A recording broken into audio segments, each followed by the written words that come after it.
Hello and what's up everybody, my name is Chris and today I want to talk to you about gear that I sort of regret buying or getting into. And I want to do this mostly because I am currently trying to clean out a bit of the older gear that I have lying around, but also because I want to start making videos about some of those parts, because despite the fact that I might be regretting the purchasing decision, which has also something to do with the timing of that decision, I think that these pieces are still interesting equipment for certain people. Just because I don't think that it was the smartest choice for me to get into that piece of equipment does not mean that it's not right for someone. And that's why I want to feature these products here. Some of those I will be selling, some of those I will be focusing more on and creating more content around for the people that I think are actually getting value out of those products. Now, all of the features that I will be making in this video are purchased with my own money. This is not something where I got something from a sponsor or any kind of collaboration deal. And starting out, I want to head over to the DJI OM4. Now, you might remember I made a video about this device about, I don't know, 3/4 of a year ago in September or October last year. And at the time I was comparing the OM4 to the OM3 or the Osmo Mobile 3 that DJI had before that. Now, this device is really, really cool. Now, you have a phone stabilizer essentially, where you actually have the ability to disconnect this device here, and you can clip this here onto your smartphone, and you have then the ability to easily connect and disconnect your smartphone from this device so that you can actually just carry it in your pocket, and this here can be packaged away into your backpack or something without having to then adjust the clip on the back of your phone all the time. Now, that was a somewhat gradual improvement over the Osmo Mobile 3, but my opinion still stands in terms of what I said in the last video that I made about this device. It is a better gimbal than the previous version. The ability to disconnect via the magnets is really, really useful and makes the whole process a lot smoother and easier to handle, especially if you also choose to do the magnetic connection, which can be glued onto your phone if you want to do that. Now, I chose not to do that, mostly because I don't use this type of set every day or even multiple times a day. I think since buying this product, I probably used it like 4 or 5 times when I was hiking with my partner, and I did not want to bring a bigger camera, but wanted to have the ability to film on location. And that is exactly the purpose that I see in this device. It is a really good, really small gimbal for phones, and probably one of the best on the market right now. It has great battery performance, and it has a great feature set even with the DJI Mimo app that you can install on your phone. But for me, it wasn't the right choice because I don't really film that much outdoors. I don't really want to bring this device. If I want to go completely without anything, then I want to just bring my phone. And if I want to have proper video quality footage, then I want to bring one of my EOS R cameras, because that gives me the full frame and way more features around that area. But for me, it totally made sense to try this out to see whether or not this might be something that could revolutionize some type of my content production, and at this point it has not. Now, some areas where this device might be really cool and interesting if you are looking at something like this is if you are a content producer that mostly works on your phone. So having the ability to use this, clip it on, and just have the ability to have stabilized footage easy as that is really, really cool. And of course, also, if you don't want to carry around heavy camera gear when you're going on hikes or stuff like that, then this can be a really nice solution as well. Something else from DJI that I want to mention here, but I don't have to show, is that I at some point also went into the drone area. And probably I would still have one if those drones wouldn't be as expensive as they are, and I would need them more often. Because I think that drones are actually one of those pieces of equipment which popped up a couple of years ago, and then they became really popular, and now everybody thinks they need a drone. And yes, it's a really cool device, but with more and more restrictions on the use of drones and where you can fly and what kind of training you have to have, all of those aspects make it so much more complicated. And that's something that for myself, I did not want to deal with anymore. Now, probably in the future, I would like to get back into drones, but at one point, this was one of those purchases that I made. The DJI Mavic Pro, I think, was the drone that I owned at the time. I carried around on travels around the world. It was really cool for the locations where I did decide flying, but I think after selling it, probably around a $10 per flight cost, because I just did not use it as much as I should have. So that's one other thing that I purchased at some point and did not necessarily get all that much use out of. But there are more things that are tricky in this regard. And the next one is actually from GoPro. And it's not a usual GoPro. It is actually the GoPro MAX. Now, I have a monopod attached to this. I also have the Max grip, which I can use as well. But this here is the GoPro MAX in its little protective case. And the cool thing here is that this is a 360 camera. So you have one camera lens on each side, you have one there, and then you also have one right there, and also including a screen. Now, the really cool thing about this was that at the time when the GoPro MAX was first released, essentially, this was pretty much the only camera that had a screen built in. So you don't need a phone to actually operate this camera.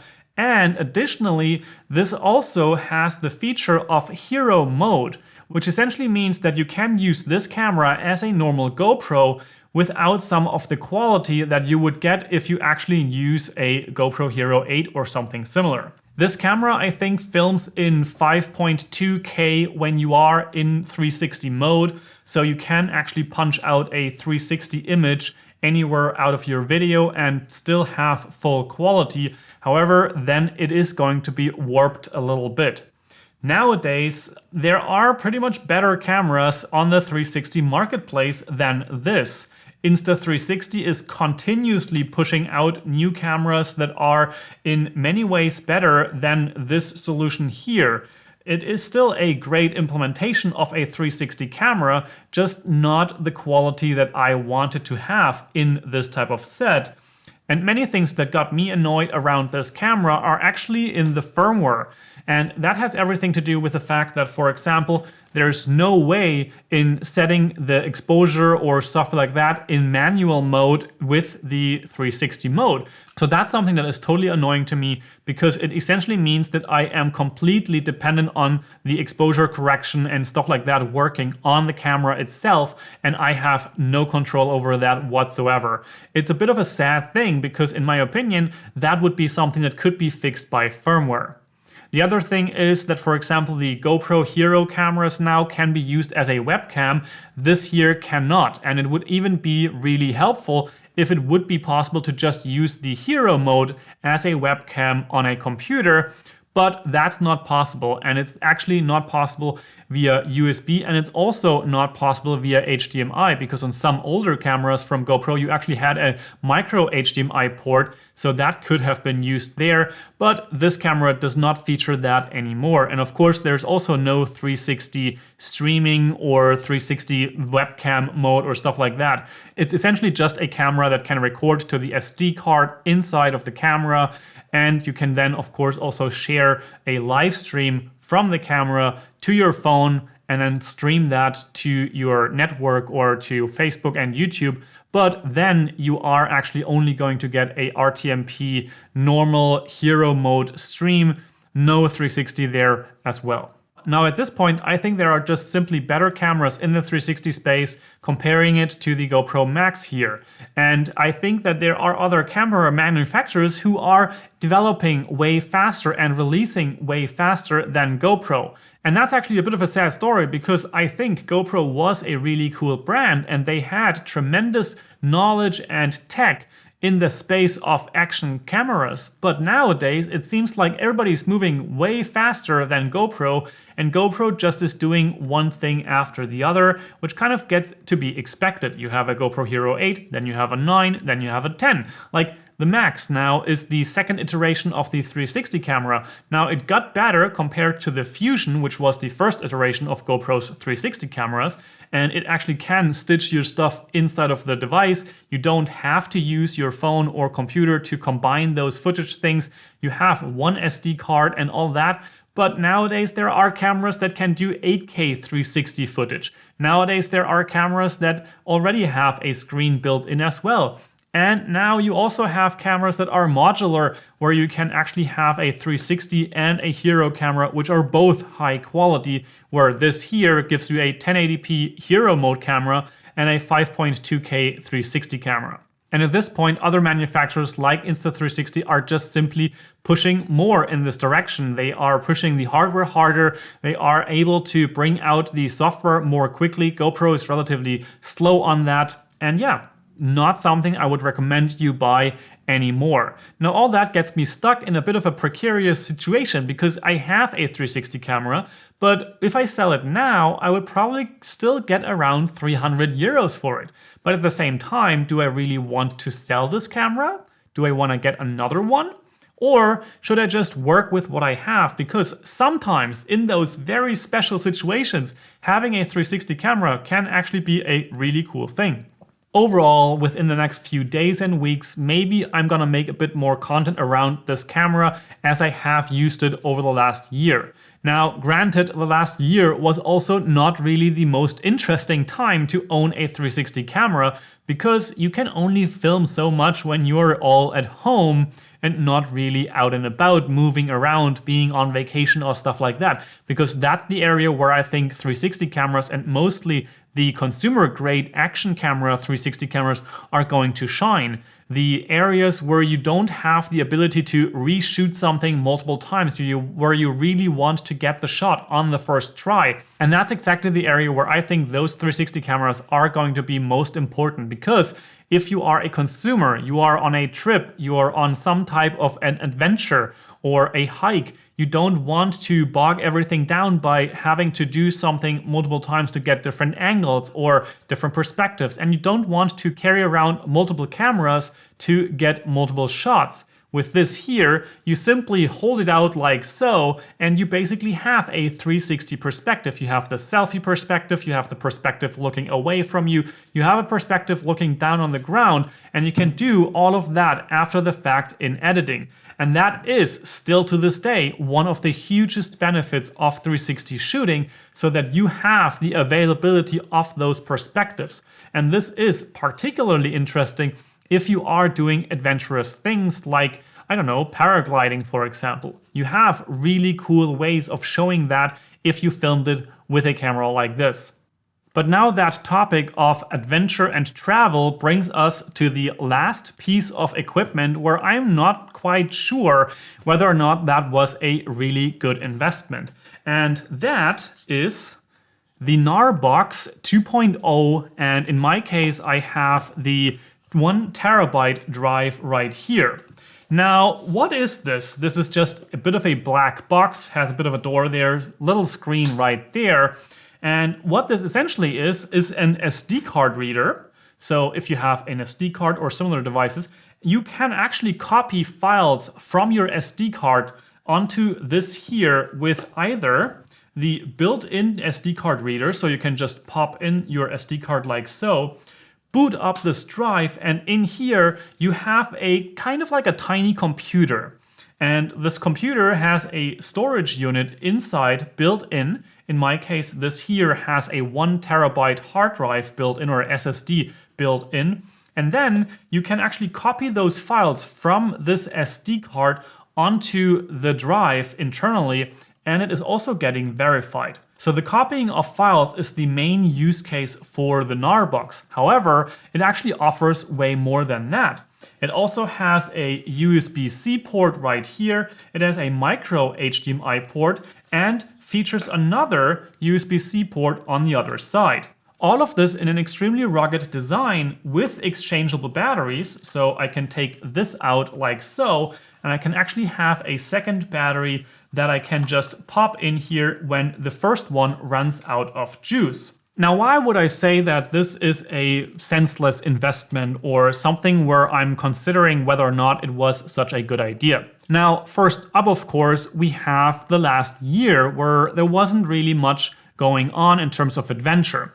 And this device actually was a Kickstarter campaign a couple of years ago. And at the time, I was somewhere in Indonesia traveling full time as a digital nomad.